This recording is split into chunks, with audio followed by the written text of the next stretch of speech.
এমন অনেক ফসল আছে যেগুলোতে কীটনাশক বা বালাইনাশক স্প্রে করলে সেগুলো ফসলের পাতার সাথে ভালোভাবে আটকে থাকে না, যেমন কচু গাছ। তাছাড়া ধান গাছেও স্প্রে করলে কীটনাশক বা বালাইনাশক ভালোভাবে আটকে থাকে না।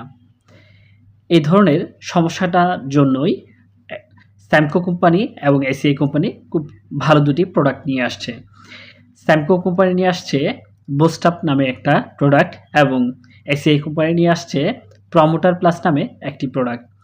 এই দুটি প্রোডাক্ট মূলত কোনো কীটনাশক বা বালাইনাশক নয়। এই দুটি হচ্ছে মূলত স্প্রে এজেন্ট বা আঠা। এই যে কীটনাশক বা বালাইনাশক আমরা স্প্রে করব, এইগুলোর সাথে যদি আমরা এই এজেন্টগুলো যোগ করে দিই, তাহলে ওই যে কীটনাশক বা বালাইনাশকের কার্যকারিতা অনেকটা বেড়ে যায়। কারণ এগুলো স্প্রে করলে পাতার সাথে ওই কীটনাশককে আটকিয়ে রাখতে খুব ভালো কাজ করে। এই এসিআই কোম্পানির প্রোডাক্ট বা স্যামকো কোম্পানির প্রোডাক্ট প্রমোটার প্লাস বা বুস্ট-আপের ডোজ হচ্ছে প্রতি 8 লিটার পানিতে 1 মিলি করে।